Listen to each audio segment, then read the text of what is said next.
एक बार फिर से आप सभी का बहुत बहुत स्वागत। हम बात कर रहे हैं मूल अधिकारों के कंसेप्ट को समझ रहे हैं फिलहाल तो।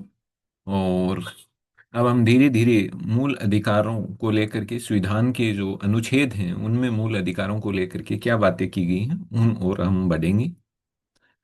हमने मोटे तौर पर मूल अधिकारों के कंसेप्ट को, उनकी आवश्यकता क्यों पड़ी, क्यों संविधान निर्माताओं को मूल अधिकारों को संविधान में ही जगह देनी पड़ी, उन सब कारणों को हमने अच्छे से समझ लिया है जो आपके उन परीक्षाओं में बड़े उपयोगी साबित रहने वाले हैं। ये कंसेप्ट बेस्ड पर्सन जो आते हैं, जहाँ सब्जेक्टिव पर्सन आते हैं, आरएस मेंस है, यूपीएससी है, उनके जो मेंस के जो एग्जाम होंगे उनके हिसाब से आपके ये कंसेप्ट क्लियरिटी हो, तब आप ये आइडिया आपके दिमाग में होने चाहिए, तभी आप एक अच्छा, बहुत ही एक बेहतरीन आंसर आप लिख सकते हैं। तो फैक्ट तो आपको आनी ही आनी चाहिए, साथ ही साथ में आपको कंसेप्ट क्लियरिटी हो तो आप एक अच्छा आंसर आप लिख सकते हैं, और वही आपको अच्छे नंबर दिलाता है। तो उस हिसाब से अपन ने उन चीज़ों की कंसेप्ट क्लियरिटी की कि भाई मूल अधिकार हमें क्यों जरूरत पड़ी, क्यों हमने उनको संविधान में ही जगह दी, हमने क्यों उन्हें राज्य के भरोसे, सरकार के भरोसे क्यों नहीं छोड़ा। अब हम थोड़े तथ्यों की ओर बढ़ते हैं कि भाई फैक्ट क्या है, कौन सा मूल अधिकार कहाँ पर लिखा हुआ है, कितनी कैटेगरियां हैं, कितने वर्ग हैं, क्या कुछ है। तो हमने देख लिया कि 12 से 35 तक में मूल अधिकार हैं, भाग नंबर 3 में है। 14 से 32 तक वो मूल अधिकार हैं जो सीधे सीधे लोगों को दिए जाते हैं। 12 और जो 13 जो वो मूल अधिकारों का ही भाग है। अगर आपसे कोई पूछे कि मूल अधिकार कहाँ से कहाँ तक उल्लेखित हैं तो 12 से 35। तो 12 और जो 13 हैं वो मूल अधिकारों से ही संबंधित प्रावधानों की बात करते हैं, यानी इनमें मूल अधिकारों से ही जुड़ी हुई बातें हैं जो मूल अधिकारों में काम में आती हैं। हम ये जानते हैं कि मूल जो संविधान था उसमें 7 वर्ग हुआ करते थे, मतलब 7 कैटेगरियों में बटे हुए थे। जो मूल, जब संविधान जो 26 जनवरी 1950 को जो संविधान लागू हुआ तो उस समय जो मूल अधिकार थे 12 से 35 तक में, उन 12 से 35 तक के जो मूल अधिकार थे, यानी 14 से जो 32 तक के जो मूल अधिकार थे, वो 7 कैटेगरी में बटे हुए थे, 7 वर्गों में बटे हुए थे। 1978 में 44वां संविधान संशोधन हुआ, और इस 44वें संविधान संशोधन ने क्या किया, संपत्ति के अधिकार को मूल अधिकार से हटा दिया, ओमिट कर दिया, इसको हटा दिया, और हटा करके इसको कानूनी अधिकार के रूप में इसको संविधान में अनुच्छेद 300 ए में इसको रख दिया गया है। 300 क, यानी 300 ए में इसको रख दिया गया है, और इसे बना दिया गया है कानूनी अधिकार, कि अब ये मूल अधिकार नहीं है, कानूनी अधिकार है। ये आपको आगे भी हम इसको क्लियर करा देंगे। तो लेकिन आपको अभी तक के हिसाब से मोटे तौर पर आपको ये समझ लेना चाहिए कि जब संपत्ति का अधिकार 1978 तक संपत्ति का अधिकार मूल अधिकारों में ही शामिल था, 44वें संविधान संशोधन से संपत्ति के अधिकार को वहां से हटाया गया, और हटा करके उसको एक नया अनुच्छेद 300 ए में उसको रखा गया। और जब 300 ए में रखा तो देखो, संपत्ति का अधिकार तो अभी भी है ही, संविधान में तो है ही। तो आपके एक दिमाग में ये आ रहा होगा, सर 300 ए में है तो संविधान में तो है ही, तो ये भी मूल अधिकार हो गए। भाई आपने संपत्ति का अधिकार मूल अधिकार से हटाया, ठीक है सर, हटा दिया आपने, चलो हटा देते हैं, कोई बात नहीं। लेकिन आपने संविधान से हटा के संविधान से तो बाहर किया ही नहीं। ऐसा तो है नहीं कि संविधान में आपने उस मूल अधिकार पर क्रॉस लगा दिया हो कि अब संविधान, आपने बस जगह पलटी है। जो 19 1 के एफ में और 31 में जो मूल अधिकार था, इन दोनों जगहों से इसको क्रॉस कर दिया, बस यहां से इसको निकाला और दूसरी जगह फिट कर दिया। कहाँ? 300 ए। जगह ही तो पलटी है सर, संविधान में तो है ही, तो मूल अधिकार नहीं है क्या? और आपने तो कहा था कि मूल अधिकार वही है जो संविधान ने हमें दिए। ध्यान रखना एक बात, कहीं आप कंफ्यूज नहीं हो जाना। मूल अधिकार संविधान में जो 12 से 35 तक जो अधिकार लिखे हुए ना, केवल वही मूल अधिकार कहलाएंगे। ऐसे तो नीति निर्देशक तत्वों में भी अधिकार आपको मिलेंगे, नीति निर्देशक तत्वों में भी हैं, आपको एक उचित मजदूरी मिले, ये भी है, ये आपका एक तरह से अधिकार ही तो है। वहां पर भी बहुत सारे ऐसे हम बांट के चलेंगे कि ये अधिकार है, ये समाजवादी किस्म के, उदारवादी किस्म के। नीति निर्देशक तत्व भी बहुत सारे अधिकारों की बात करेगा, उसके अलावा भी आपके 300 के आसपास आपके अधिकार होंगे, व्यापार करने के ऐसे कई अधिकार हैं। तो इसका मतलब तो संविधान में जगह जगह अधिकार हैं। लेकिन ध्यान रखना, संविधान में चाहे आप किसी भी संविधान के किसी भी कोने से आपको सुविधा अधिकार मिलते हो, केवल जो 12 से 35 में जो आपको अधिकार मिलेंगे ना, वही अधिकारों को मूल अधिकार बोलना है। आप ये ऐसे प्रश्न आते हैं यूपीएससी वगैरह में, तो अपन क्या करते हैं कई बार इस बात को लेकर के ऐसे हो जाते हैं, अच्छा संविधान में है तो वो है। वो संवैधानिक अधिकार हो सकता है, मूल अधिकार नहीं। संवैधानिक अधिकार का मतलब जो संविधान दे रहा है। अब वो संविधान में तो हो सकता है मान लो कोई 200 नंबर पर लिखा हुआ हो, कोई 250 पर लिखा हुआ हो, कोई 300 पर लिखा हो, कोई 302 पर लिखा हो, 301 पर लिखा हो, 44 45 पता नहीं कहाँ कहाँ लिखा हो। तो क्या संविधान ने जो जो अधिकार हमें दिए वो सारे मूल अधिकार हैं क्या? नहीं। ये क्लियर कर लेना। फिक्स किया हुआ है कि मूल अधिकार वही अधिकार मूल अधिकार कहलाएंगे जो 12 से 35 तक में हैं। इसके अलावा बाकी के अनुच्छेदों में जहां कहीं भी आपको अधिकार दिखते हो, या जो भी अनुच्छेद आपको अधिकार देते हो, वो संवैधानिक अधिकार कहला लेंगे। उनको संवैधानिक अधिकार बोल देंगे क्योंकि वो संविधान दे रहा है। लेकिन वो मूल अधिकार नहीं बोले जाएंगे, ये ध्यान रखना। ये स्टेटमेंट आधारित प्रश्नों में अक्सर यहाँ पर लोग डाउट हो जाती है, और सब समझ लेते हैं अच्छा संविधान ने दिया है तो मूल अधिकार ही है। तो ध्यान रखना, जब हम नीति निर्देशक पढ़ेंगे तो वहां पर बहुत सारे ऐसे अधिकार मिलेंगे। वहां वो अधिकार सरकारों की इच्छा पर डिपेंड करेंगे। वहां पर यह कहा जाएगा कि सरकारें कानून बनाए, सरकारें नीतियां बनाए, और नीतियां बना करके ये अधिकार लोगों को दे। तो वहां अधिकार सरकारों की इच्छा पर है, वो अधिकार तब मिलेंगे जब सरकार आप पर मेहरबान होगी। लेकिन ये मूल अधिकारों के लिए सरकारों को मेहरबान होने की थोड़ी जरूरत है। ये तो सरकारों को रोकते और हैं। ये कहते हैं कि नहीं नहीं, आपको मेहरबान होना और नहीं है, क्योंकि अगर आप मेहरबान हुए तो हमारे ये अधिकारों में दखल हो जाएगा, हमारे अधिकार डिस्टर्ब हो जाएंगे। तो यहां पर तो रोकेंगे। नीति निर्देशक तत्वों में सरकार को बोलेंगे कि कुछ करो, और यहां कह रहे हैं सरकार को मत करो, क्योंकि आपके करने से हमारे अधिकार, इसलिए तो कह रहे हैं कि जो मूल अधिकार होते हैं वो राज्य के खिलाफ होते हैं, राज्य के विरोध में मिलते हैं। क्योंकि राज्य कुछ करेगा तो अधिकार में, राज्य कोई भी कानून बनाएगा, नियम कुछ तो बनाएगा, और जो ऐसे ही कानून आते हैं, नियम आते हैं, तो लोगों की स्वतंत्रता, लोगों के अधिकार बाधित होते हैं। क्योंकि कोई भी कानून आने का मतलब उसमें लिखा हुआ होगा ऐसे करना है, ये करना, वो करना, ऐसे करना, ये करना, वो करना। लिखने का मतलब ये है कि आपको थोड़ा सा सीमाओं में तो बांध ही दिया, और सीमाओं में बांधने का मतलब है आजादी डिस्टर्ब तो हो गई। इसलिए नीति निर्देशक तत्वों में सरकार से बोला जाएगा, वहां पर नैतिक जिम्मेदारी दी जाएगी आपको करना है, और यहां बोला जा रहा है कि नहीं करना है। तो ये आपको ध्यान रखना है कि केवल जो 12 से 35 वाले ही मूल अधिकार हैं, बाकी के अधिकार संवैधानिक अधिकार हो सकते हैं। तो ये जो आपका संपत्ति का अधिकार है वो अब संवैधानिक अधिकार है। ये 12 से 35 में नहीं है, ये 300 ए में है, तो ये तो संवैधानिक अधिकार है। और इसमें लिखा हुआ है ये कानूनी अधिकार है, यानी अब संपत्ति कितनी रखोगे, कितनी नहीं रख सकते, किस सीमा तक रख सकते हैं, कैसे सरकार आपकी संपत्ति का सरकार अपने अंडर में ले सकती है, अधिग्रहण कर सकती है, इक्विजिशन कर सकती है, कैसे होगा। तो इसके लिए सरकार कानून बनाती है। अब सरकार कानून बना के संपत्ति का अधिग्रहण कर सकती है, ये मूल अधिकार नहीं है। तो ये ध्यान रखना, 44वें में मूल ये क्यों हटाया गया, इसकी लंबी चौड़ी कहानी है, वो बाद में डिस्कस करेंगे कि कहाँ पर ये प्रॉब्लम पैदा कर रहा था, क्यों ऐसी नौबत आ गई कि हमें संपत्ति के अधिकार को मूल अधिकारों से हटाना पड़ा। हालांकि संपत्ति का अधिकार अभी भी है। कोई आपसे पूछ ले कि क्या संपत्ति का अधिकार संविधान में है, तो आप कहोगे है सर।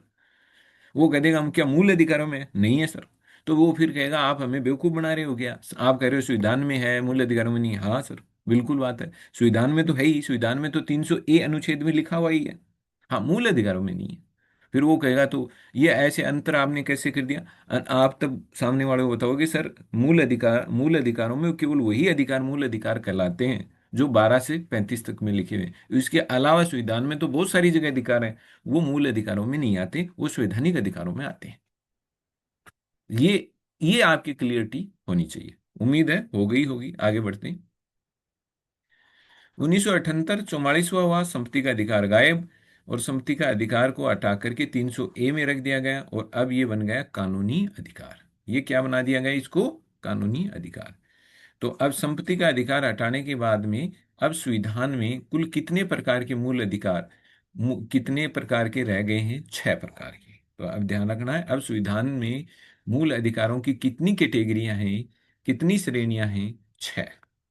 ये तो बड़ा ही सिंपल है, ये तो छोटी क्लास के बच्चों को पढ़ाया जाता है कि अब कितनी कैटेगरियां हैं? 6। तो देख लेते हैं उन कैटेगरियों का थोड़ा थोड़ा वर्णन अपन कर लेते हैं, पढ़ लेते हैं उनको थोड़ा, ताकि समझ में आ जाए। तो देखो, पहली श्रेणी यानी पहली कैटेगरी, तो पहली कैटेगरी का नाम क्या है?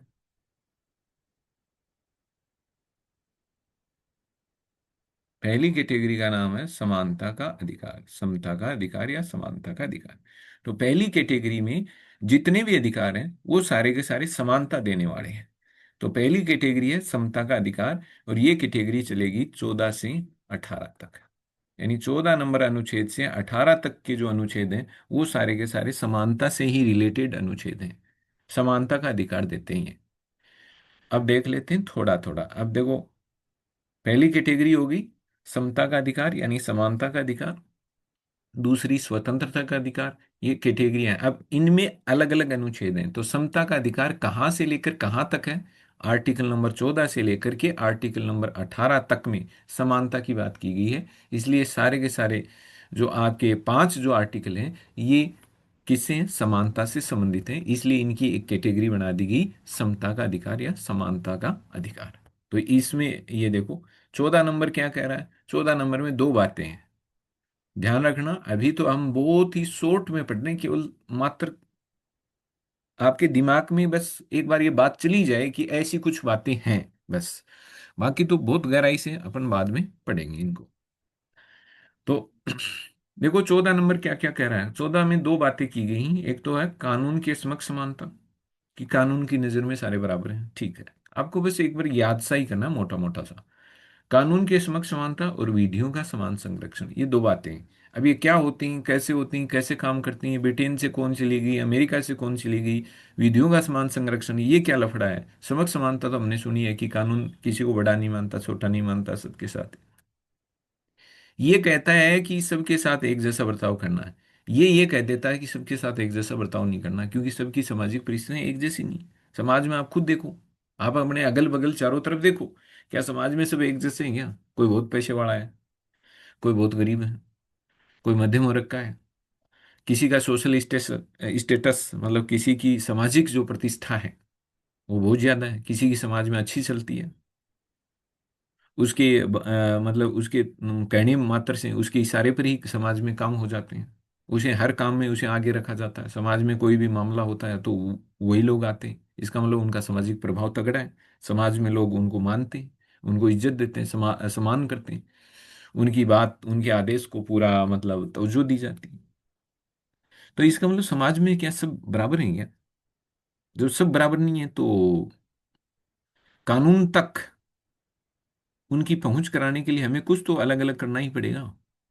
तो ये है विधियों का समान संरक्षण, यानी कानून के समक्ष समानता। कानून सबको एक जैसा मानता है, यहाँ तो बात ठीक है।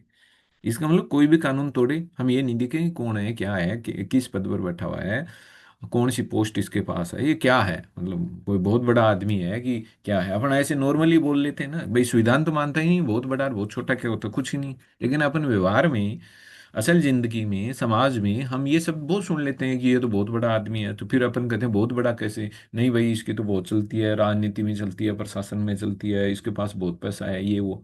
कानून कह रहा है कोई नहीं, ये कोई मैटर ही नहीं करता किसी के पास कितना पैसा है, किसी कोई राजनीति में चलती है, कोई नेता है, मंत्री है, कोई नहीं। कानून कह रहा है कि कानून जो तोड़ेगा सबको एक जैसा मानता है।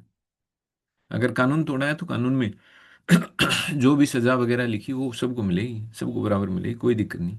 लेकिन इसके भी बहुत सारे अपवाद हैं। तो आपको एक बार दिमाग में केवल इतना बैठाना है कि आर्टिकल 14 में दो बातें, कानून के समक्ष समानता की और विधियों के समान संरक्षण की, बस इतना। बाकी अपन डिटेल से आगे पढ़ेंगे।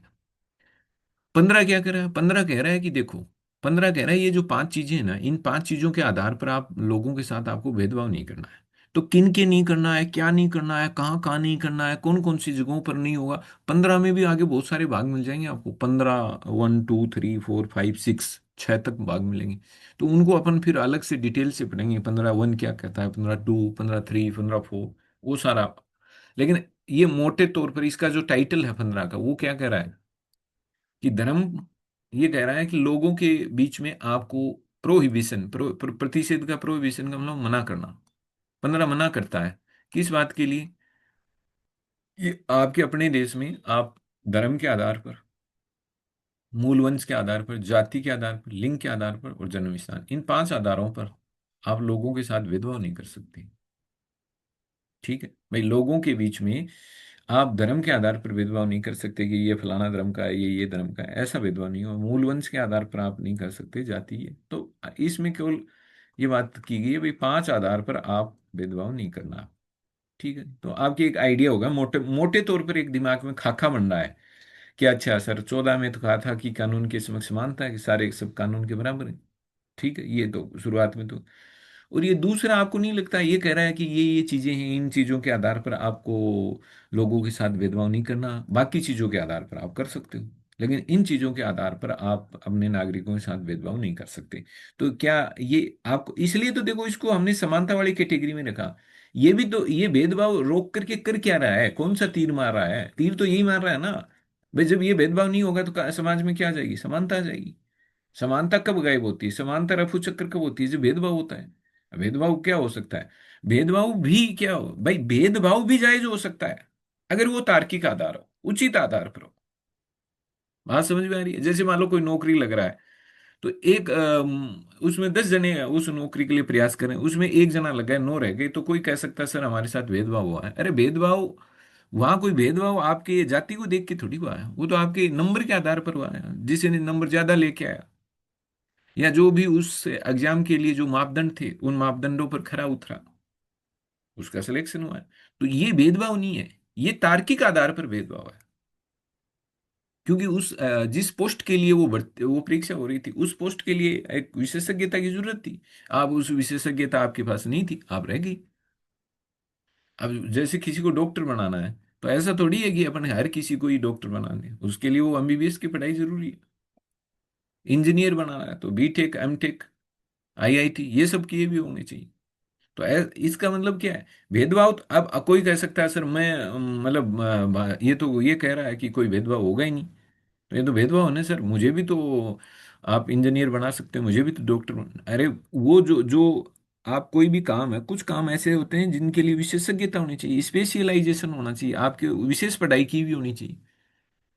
तो वो भेदभाव नहीं है, वो तार्किक भेदभाव है, उचित है, वो जरूरी है उस पोस्ट के लिए। ऐसे ही हर किसी को आप बना दोगे तो कल को तो फिर आपको पता है, फिर तो मामला गड़बड़ा जाएगा, फिर तो कैसे इलाज होगा? फिर कैसे अच्छे इंजीनियर तैयार होंगे? तो उनके लिए विशेषज्ञताओं के आधार पर भेदभाव किया गया है, मापदंड निर्धारित किए गए हैं, वो भेदभाव नहीं है। तो भेदभाव, कौन सा भेदभाव नहीं होना चाहिए? अतार्किक। तार्किक हो सकता है। 16 क्या कह रहा है? लोक नियोजन मतलब जो गवर्नमेंट नौकरी है, जो गवर्नमेंट नौकरी है उनमें भी भेदभाव नहीं होगा। उन गवर्नमेंट नौकरी में लगने के लिए सबको समान अवसर मिलेंगे, अवसर की समता रहेगी। लोक नियोजन मतलब पब्लिक एम्प्लॉयमेंट में सबको समान अवसर दिए जाएंगे, जिसमें दमखम होगा वो लग जाएगा। शत्रु, आपको पता है अस्पृश्यता का उन्मूलन की बात करते हैं, ठीक है। 18वां टाइटल्स, महाराजा धीराज, राजा धीराज, केसरे हिंद, ये ऐसे आपने देखा होगा पुराने जमाने में, ये ऐसे टाइटल हुआ करते थे। जब आप हिस्ट्री पढ़ते हो तो ये बहुत पढ़ते हो, महाराजा धीराज, राजा धीराज, सम्राट, ऐसे ये उपाधियां ही तो होती थी जो राजा के नाम के साथ लगती थी। फिर आपने अंग्रेजों के जमाने में देखा केसरे हिंद, ऐसी कई उपाधियां वो दिया करते थे। वो उपाधियां क्या, उपाधियां को मतलब ही क्या होता है? उपाधियां आपको खास बना देती हैं। आप भीड़ का हिस्सा नहीं, आप स्पेशल हो गए। और स्पेशल होने का मतलब ये, फिर अब आपके साथ स्पेशल ट्रीट होगा, स्पेशल व्यवहार होगा, आपको अलग से चेयर बैठने को मिलेगी। और और छोटी चेयर पर बैठेंगे, आप बड़ी चेयर पर बैठोगे, आप अलग ही दिख जाओगे। तो उपाधियों का अंत करना जरूरी था, क्योंकि उपाधियां क्या करती हैं? विशेष बना देती हैं। आप औरों से हटके हो गए, आपको विशेष सुविधाएं मिलेंगी, विशेष छूट मिलेगी, आपको विशेष सम्मान मिलेगा जो औरों को नहीं मिलेगा। तो अगर ये उपाधियां लगी रही, जैसे पुराने अंग्रेज तो इसलिए ही तो देते थे। अंग्रेज, अंग्रेजों को तो फूट डालो राज करो था। अंग्रेजों को तो फूट डाल करके भारत में राज करना था। इसलिए तो वो कुछ लोगों को अपने अपना खास बनाने के लिए उनको स्पेशल उपाधियां दे देते थे, तो वो फिर क्या बने रहते थे, उनको लगता ओ अंग्रेजों ने हमारा इतना देखो मान सम्मान दिया है, तो वो फिर अंग्रेजों का पूरा ध्यान रखते थे। लेकिन चूंकि अब अपन तो देश आजाद हो रहा था, तो अपने लिए तो कोई खास नहीं और कोई सामान्य नहीं, हमारे लिए तो सारे ही एक जैसे हैं। तो हमने कहा ये उपाधियां हटाओ, क्योंकि उपाधियों की वजह से समाज में फर्क आता है, अंतर आता है। क्योंकि एक खास बन जाता है, एक विशेष बन जाता है, जिसके पास टाइटल होता है, उपाधि होती है, और बाकी बेचारे सामान्य बने रहते हैं, आम आदमी बने रहते हैं। तो उपाधियों का अंत। तो ध्यान रखना ये पांच है। ऐसे एक ये सिंपल याद होनी चाहिए आपकी। जब कभी भी अपने इस चैप्टर में आगे पढ़ेंगे तो ये बातें तो आपके दिमाग में बैठी हुई होनी चाहिए। 14 नंबर, कानून के समक्ष समानता, विधियों का समान संरक्षण। 15 ये कह रहा है ये पांच चीजों के आधार पर आपके साथ कोई भेदभाव नहीं होगा। छठा कह रहा है सरकारी नौकरियां लोक नियोजन में आपके साथ समानता की जाएगी। 17वां अस्पृश्यता के अंत की बात करता है, और 18वां कह रहा है उपाधियों को खात्मा किया जाएगा, उपाधियां नहीं मिलेंगी क्योंकि उपाधियों से गड़बड़ होता है। अब देखो दूसरी कैटेगरी क्या है। दूसरी कैटेगरी है स्वतंत्रता की। तो 19 से लेकर के आप 22 तक चलेंगे ना, तो 19 से लेकर 22 तक में स्वतंत्रता ही स्वतंत्रता है। ये सारे आर्टिकल स्वतंत्रताओं की बात करते हैं। तो स्वतंत्रता का अधिकार कहां से कहां तक फैला हुआ है, 19 से लेकर 22 तक। तो ध्यान रखना 19 में, 19 के भाग एक में छह, कुल छह स्वतंत्रताएं हैं। कुल कितनी स्वतंत्रताएं, छह। अब ये कौन कौन सी किस भाग में, इस पर क्या क्या सीमाएं, वो सब आगे डिटेल से। तो अब मैंने तो यहाँ बस लिखा है एक बार मोटे तौर पर कि आपको याद होना चाहिए कि 19(1) में कुल छह स्वतंत्रताएं हैं। पहले सात हुआ करती थी। आपको पता है संपत्ति का जो अधिकार वाली जो स्वतंत्रता थी, कि आप कितनी भी संपत्ति जो आपने कमाया है, वो कितना भी आप जमीन रखिए, प्रॉपर्टी रखिए, कोई दिक्कत नहीं है, संपत्ति का अधिकार हुआ करता था। संपत्ति रखना आपका एक मूल अधिकार है। तो सरकार मूल अधिकार है, तो सरकार वहां बोल नहीं पाती, सरकार की वहां चलती नहीं। तो सरकार आपकी संपत्ति से छेड़खानी थोड़ी कर सकती है, जब चाहे तब उसको ले थोड़ी सकती है। 1978 से पहले की बात बता रहा हूँ। 78 के बाद में तो आप संपत्ति का जो अधिकार है वो कानून के अंडर में आ गया। सरकार कानून बना के आपकी संपत्ति को मतलब ले भी सकती है। उसके हिसाब से फिर वो आपको क्षतिपूर्ति राशि देना और वो सब, वो अलग विषय है। लेकिन आपको इतना समझना है कि अब ये नहीं है। तो पहले जो संपत्ति का अधिकार था, तो उससे आप अपनी इच्छा अनुरूप कितनी भी संपत्ति रख सकते थे। सरकार का कोई कंट्रोल नहीं था। लेकिन अब कानूनी अधिकार है, अब कानून के द्वारा आपकी संपत्ति को कंट्रोल किया जाता है। तो ये छह हैं। भाषण व अभिव्यक्ति आगे पढ़ेंगे अपन।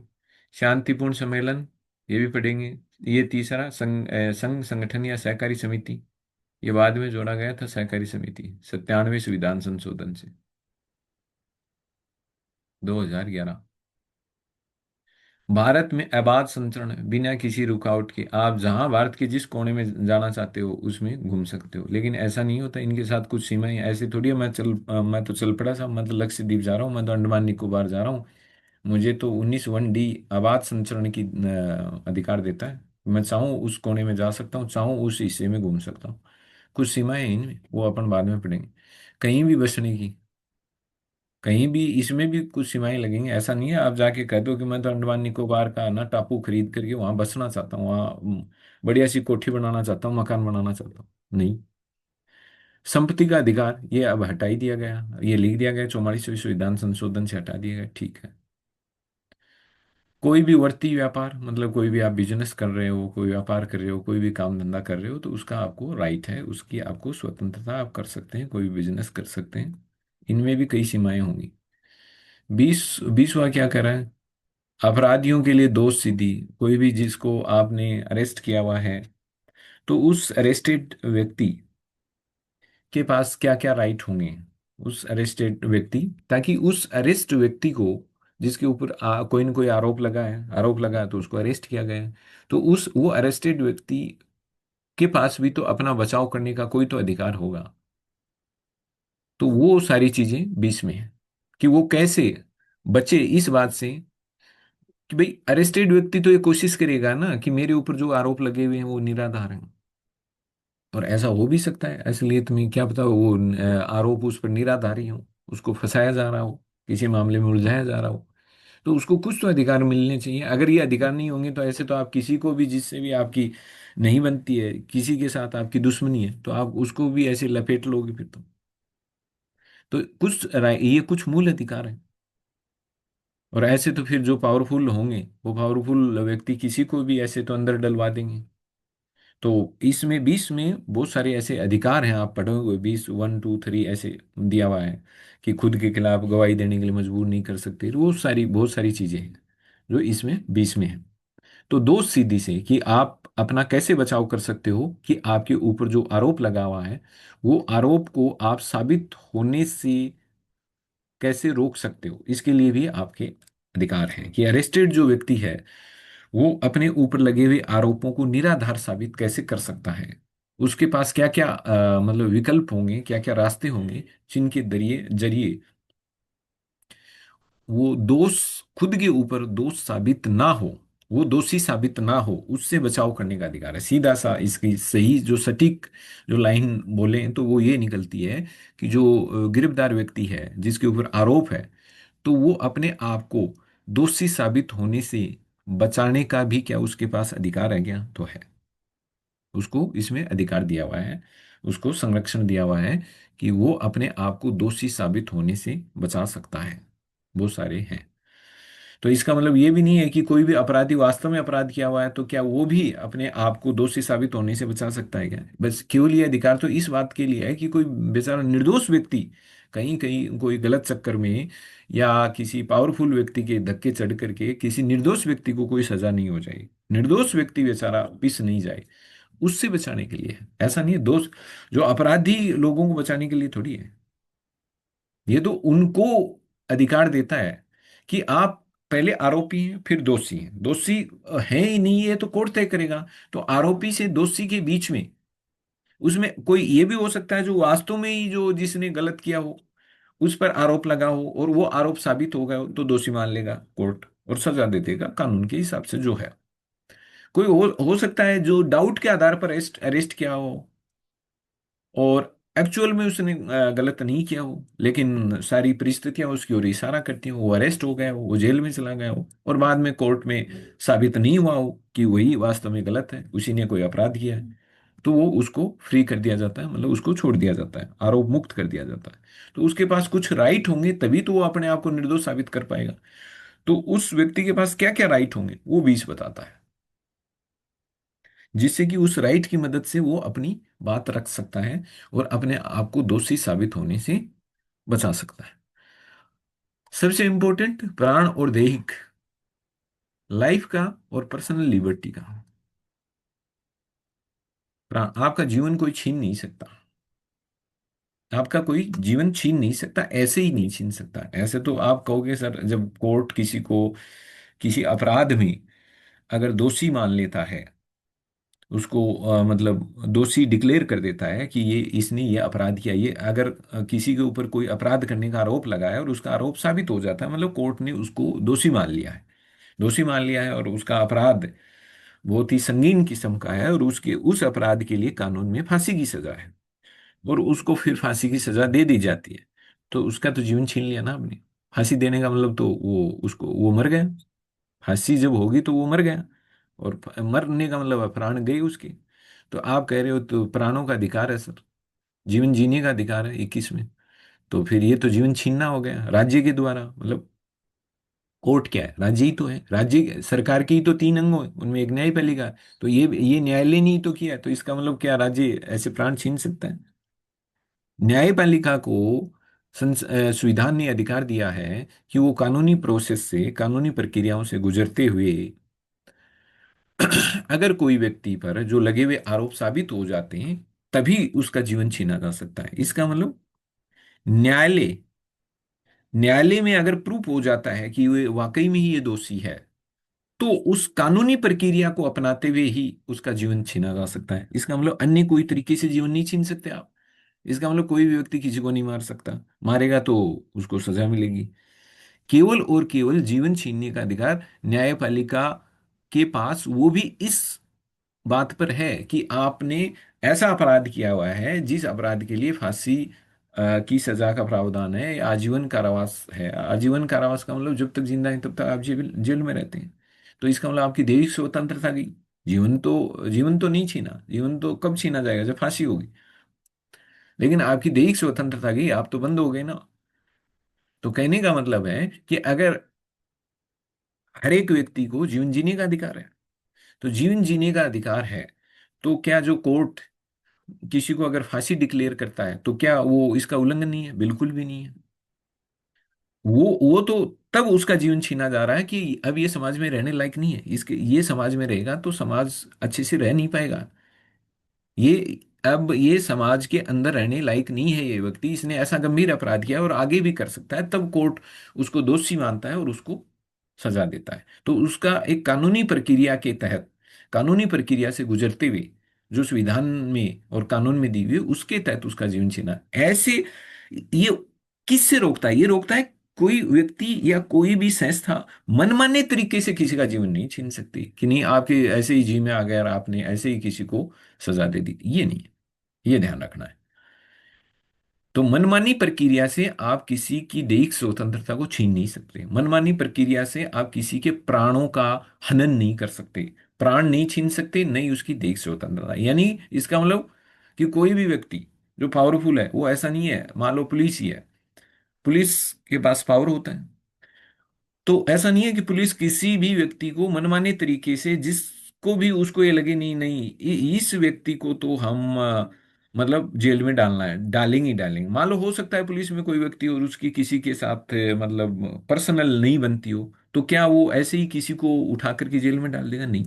देख स्वतंत्रता है ना, मूल अधिकार है।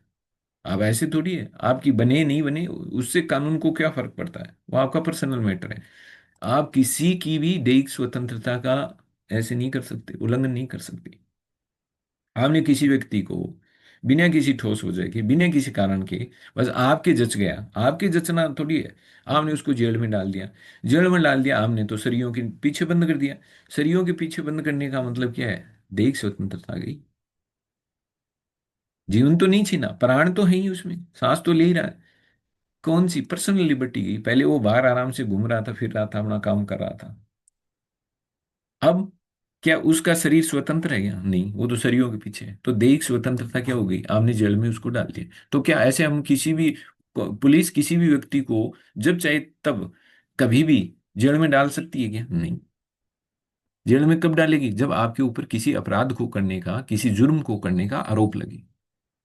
और वो जब आपको जेल में भी डालेगी तब भी पूरी कानूनी प्रोसेस अपनाई जाएगी। ऐसे नहीं है मनमाने तरीके से कभी भी किसी को अरेस्ट कर लिया जाए, नहीं नहीं। यही तो चीजें रोकता है कि किसी को आप मनमाने तरीके से अरेस्ट नहीं कर सकते। और अगर ये नहीं होता तो सोच के देखो, फिर सोच के देखो, आप कल्पना करो, अगर ये राइट नहीं होते तो फिर जो ताकतवर व्यक्ति आम आदमी को जीने देता, क्या सोच के देखना एक बार। तो फिर तो क्या होता, समाज में ताकतवर व्यक्तियों के गुलाम बन के रहना पड़ता। और जो ताकतवर जिन ताकतवर पोस्टों पर, ऐसी पदों पर बैठे हुए, जिन जिन पोस्टों के पास बहुत पावर है, वो तो अपनी ताकत का मन मुताबिक यूज करते, वो तो लोगों को गुलाम बना के रखते, चाहते उससे वो काम करवाते और करना पड़ता।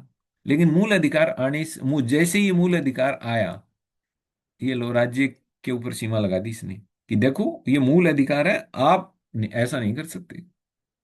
ये 21, आपको पता ही है, एजुकेशन का अधिकार दिया था उसने, 6 से 14 वर्ष तक के बच्चों को निःशुल्क एवं अनिवार्य शिक्षा का अधिकार दिया था। 86वें संविधान संशोधन जो 2002 में इंटर हुआ था, इस संविधान संशोधन से ये आया था 21 से, नया 21 के जस्ट नीचे जोड़ा गया था 21 से। ये कह रहा है 6 से 14 वर्ष तक के जो बच्चे हैं उनको निःशुल्क और अनिवार्य, निःशुल्क तो मिलनी मिलनी, अनिवार्य ऐसा नहीं है कि जो आएगा उसको हम फ्री में पढ़ा दें, नहीं, फ्री में भी पढ़ाना है और घर से लाना भी है।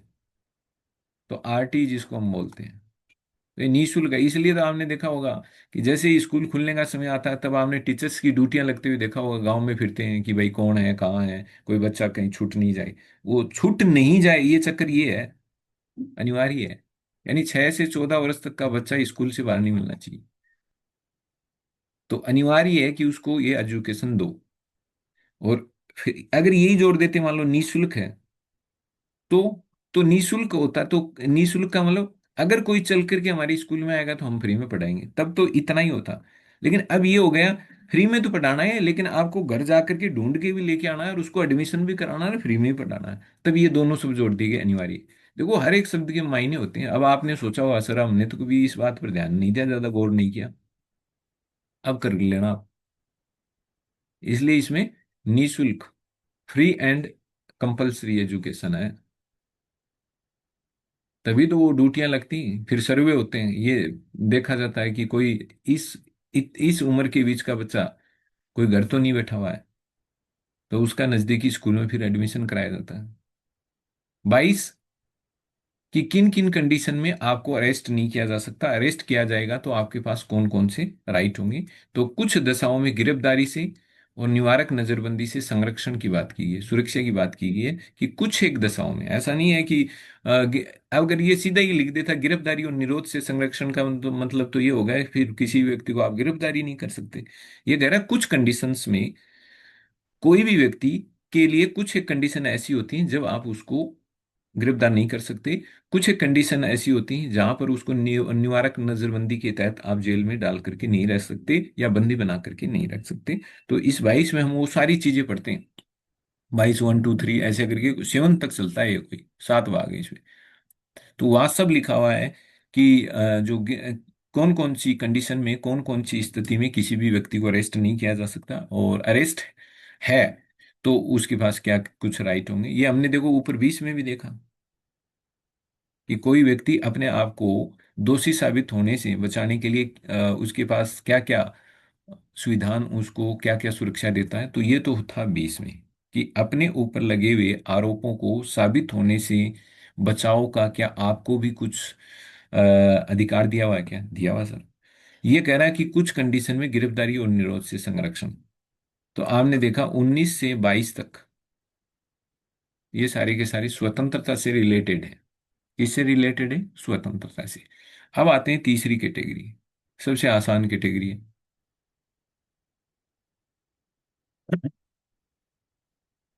जब अपन मूल अधिकार पढ़ेंगे तो आपको बहुत सारी चीजें ये समझ में आ जाएंगी, ओ अच्छा ये अधिकार हमारे पास है, हमने तो कभी सोचा ही नहीं। और आपके ये भी समझ में आ जा, अच्छा इन अधिकारों की वजह से ही कोई व्यक्ति हम पर ऐसे मतलब है ना अपनी शक्ति का मिस यूज नहीं कर पाता, अच्छा ये अधिकार है।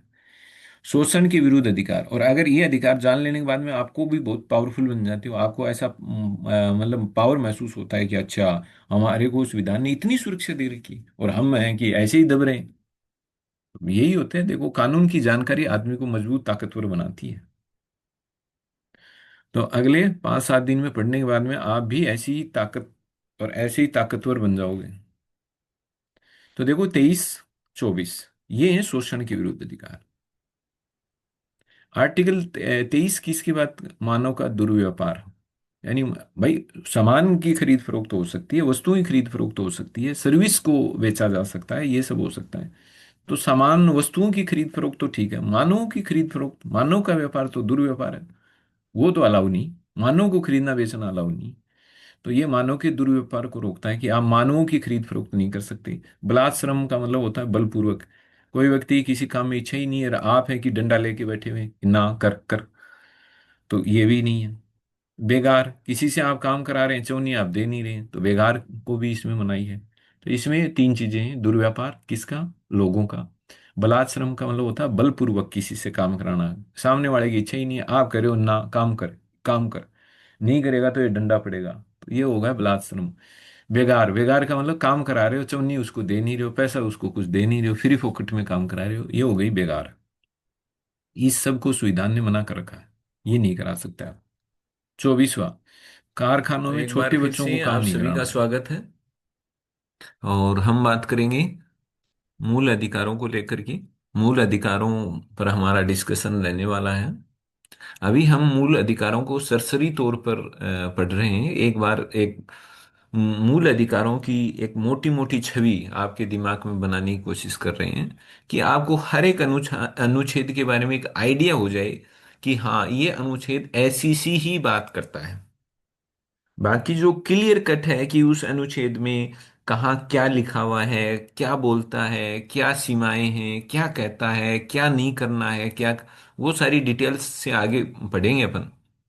लेकिन एक बार मोटे तौर पर आपके ये चीजें दिमाग में बैठ जानी चाहिए। अच्छा 15 नंबर ये बात करता होगा, 16 ये करता है, 17 ये ऐसे, एक टाइटल के तौर पर वो आपके क्लियर हो जाएं कि अच्छा 18 में ये बात की गई होगी। फिर वो उन बातों को और ज्यादा गहराई में स्पष्ट तो तब करेंगे जब अपन उनके भागों को पढ़ेंगे, लेकिन टाइटल क्लियर हो जाना चाहिए कि भाई 18, 18 तो उपाधियों की बात कर रहा है, 17 स्पष्टता उन्मूलन ऐसे। फिर 18 एक क्या कर रहा है, दो क्या कर रहा है, तीन क्या कर रहा है, कौन से क्षेत्र में मिलेंगी नहीं मिलेंगी, वो सब बाद में पढ़ेंगे। तो हम यही इसी श्रृंखला को आगे बढ़ा रहे थे, कि हम एक बार इनको सरसरी तौर पर देख लेते हैं, मोटे तौर पर देख लेते हैं कि कौन कौन सा अनुच्छेद कहाँ कहाँ लिखा हुआ है और क्या क्या मोटे तौर पर क्या क्या बातें करता है। गहराई में हम बाद में उतरेंगे। तो हम दो श्रेणी की बात कर चुके थे। हमने ये पढ़ा था कि जो मूल संविधान था, उस मूल संविधान में टोटल 7 कैटेगरियां हुआ करती थी, टोटल 7 थी। और 44वां संविधान संशोधन होता है, और इस 44वें के बाद में आपको पता है संपत्ति का अधिकार गायब कर देते हैं। संपत्ति का अधिकार जैसे ही गायब होता है तो अब बच जाती हैं 6 कैटेगरियां। तो वर्तमान में अगर आपसे कोई पूछे तो कितनी श्रेणियां हैं, कितनी कैटेगरियां हैं, कितने वर्ग हैं, तो आपको कितना बताना है? 6। यहां तक क्लियर है आपकी? उन्हीं 6 कैटेगरियों में हमने दो की बात कर ली थी और आपको एक आइडिया भी हो गया था, अच्छा ये बातें हैं। उम्मीद करूंगा कि अगर मैं बीच में वो कैटेगरियां पूछूं कि कौन सी कैटेगरी में कौन कौन से अनुच्छेद हैं, तो आप अच्छे से सुने, ताकि एक बेसिक चीजें तो आपकी क्लियर हो ही जाएं। कल को अगर मान लो कोई आप एग्जाम में बैठते हो, बड़े सरल रूप में पूछ लिया कि बताइए 22 क्या करता है, 23 क्या करता है, तो कम से कम मान लो कोई एग्जाम गहराई में उतरे तो अपन गहराई के हिसाब से उत्तर देने के लिए तैयार होने चाहिए, सक्षम होने चाहिए, काबिल होने चाहिए।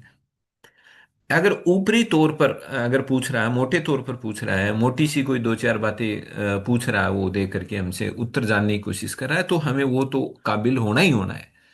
तो गहराई में भी पढ़ना है और बेसिक चीजें भी आपके दिमाग में होनी चाहिए। तो बेसिक तो अभी मैं आपको क्लियर करा ही रहा हूं, तो ध्यान से आपको सुनते चले जाना है। तीसरी कैटेगरी में हमने पढ़ा था कि तीसरी कैटेगरी बात करती है शोषण के विरुद्ध अधिकार, कि कोई किसी का शोषण नहीं कर सकता। इस इस चीज का पुख्ता इंतजाम हमारा संविधान करके चलता है कि कोई एक नागरिक दूसरे नागरिक का, कोई सरकार, राज्य, किसी का कोई शोषण नहीं करेगा। शोषण मुक्त समाज, शोषण मुक्त भारत बनाना है। तो ऐसे कैसे बनेगा भाई? आप कह रहे हो कि नहीं कोई किसी का शोषण नहीं कर सकता, तो कुछ आपको अधिकार तो देने पड़ेंगे कि नहीं मेरे पास सर अधिकार है। अगर कोई मतलब मेरे पास ये अधिकार है कि मैं आराम से मेरा जीवन जीऊं, मैं जितना मेहनत करूं उतना मुझे मजदूरी मिले, मतलब मेरा मतलब तनख्वाह मिले, काम मिले, पारिश्रमिक मिले, जो भी आप शब्द काम में लेना चाहिए, तो मैं जितना काम करूं उतना मुझे मेरा पारिश्रमिक मिलना चाहिए, वेतन मिलना चाहिए, ठीक है, ये मेरा राइट है, ये बात भी ठीक है। तो शोषण जो शोषण है, भाई कोई आपका शोषण नहीं करे तो आपके पास कुछ तो ऐसा होना चाहिए ना कि जिसकी वजह से सामने वाला आपका शोषण नहीं कर पाए। तो ये वो अधिकार है जो आपको शोषण होने से बचाएंगे। लेकिन ये अधिकार हैं, और ये केवल अधिकार देख करके ही छोड़ देता संविधान, कहता है ये हमने आपको अधिकार दे दिए, अब आप जानो, आपका काम जाने। हमने तो ये कह दिया कि नहीं भाई, मानव का व्यापार करना बेकार की चीज है, नहीं होना चाहिए। हमने ये कह दिया बलात् श्रम बेकार की चीज है, मतलब बलपूर्वक आप किसी से उसकी इच्छा के विरुद्ध काम कराते हो, गलत चीज है सर, नहीं होना चाहिए। हमने कह दिया सर बेगार कराना है ना, किसी से आप काम करा लो, चौनी अठनी दो नहीं, ये भी सर गलत है, ये भी नहीं होना चाहिए। तो 23 ने तो इसको मना कर दिया सर। तो 23 अगर ये इतना ही देख करके छोड़ देता कि नहीं नहीं ये होना नहीं चाहिए भाई, ये गलत है, हम इसका विरोध करते हैं, तो आपके विरोध करने से क्या बढ़ता है? मान लो आपने तो मना कर दिया कि नहीं होना चाहिए, समाज में हो रहा है, तो इसलिए तो अपन ने कहा था ना कि आपकी सुरक्षा की गारंटी, इन मूल अधिकारों की सुरक्षा की गारंटी की भी व्यवस्था संविधान ही करता है। ये केवल कहने के लिए मूल अधिकार केवल देता ही नहीं है, बल्कि वास्तव में वो मूल अधिकार आपको मिले, जीवन में आपके वो मूल अधिकार काम में भी तो आने चाहिए, उसका इंतजाम भी तो देखो संविधान करके चलता है। अब मान लो संविधान ने कह दिया नहीं होना चाहिए, बेगार नहीं होनी चाहिए, और कोई आदमी है कि वो किसी दूसरे आदमी से काम करा रहा है उसको चवनी नहीं दे रहा, बेगार हो गई नहीं? ये तो गलत है। तो फिर वो बेचारा क्या करे फिर? जबकि आपके संविधान में तो मूल अधिकार है नहीं, कोई व्यक्ति किसी से बेगार नहीं करा सकता, और आप किसी की बेगार नहीं करोगे। मतलब आप किसी के यहाँ काम करोगे तो आपको उसका पारिश्रमिक तो मिलना चाहिए, उसकी सैलरी वगैरह जो भी, आप डेली मजदूरी है तो डेली मजदूरी मिलनी चाहिए आप। कोई आपसे ऐसे नहीं कह सकता ही नहीं, अब मैं तो काम कराऊंगा और मैं तो तुम्हें पैसा भी नहीं दूंगा, बेगार नहीं करा सकते। तो आप किसी के यहाँ बेगार नहीं करोगे, ये आपका राइट है। सर मुझे अधिकार है कि मैं काम करूंगा तो मुझे तनख्वाह मिले, ये मेरा अधिकार है, मैं आपसे भीख थोड़ी मांग रहा हूं। लेकिन सामने वाला कह रहा मैं चौनी दूंगा नहीं, तो तब ये गारंटी, तब ये जो सुरक्षा इंतजाम है काम आते हैं। तब आप जाओगे भागे भागे सुप्रीम कोर्ट और हाई कोर्ट के पास, सर इस आदमी ने मुझसे 2 महीने काम कराया और मेरे को चौनी दी नहीं सर। और आपने संविधान में लिखा हुआ है कि बेगार कराना गलत है, बेगार कोई करा नहीं सकता, बेगार को रोका हुआ है। मूल अधिकार है मेरा कि मैं काम करता हूं तो मुझे उसके बदले में तनख्वाह मिलनी चाहिए, पैसा मिलना चाहिए मुझे, और ये दे नहीं रहा। तो सर मेरा तो मूल अधिकारों का कोई मतलब ही नहीं है, मूल अधिकारों का तो कुछ भी नहीं, बटा ही नहीं। तो फिर कोर्ट कहेगा नहीं नहीं, आपको आपके मूल अधिकार हम आपको उपलब्ध कराएंगे। तो वो उससे वो पैसा कोर्ट आपको दिलवाएगा, जो भी नुकसान हुआ उसकी भरपाई करवाएगा वो। यही तो अधिकार है। केवल अगर ये होते कि केवल ये कहने के लिए होते कि हमने तो आपके ऊपर छोड़ दिया, अब आप जानो इन अधिकारों का, आपको अगर कोई प्रयोग नहीं करने दे रहा है तो आप जानो, आपका काम जाने, आप कैसे उसको डरा करके, कैसे धमका के, कैसे मूल अधिकार काम में लेने, ये आपकी टेंशन है। अगर ऐसा होता तो बताओ, फिर तो आम आदमी उनको तो बेचारे, कोई पावरफुल आदमी उसको तो मूल अधिकारों का यूज ही नहीं करने देती, अगर सुरक्षा का प्रबंध नहीं होता तो।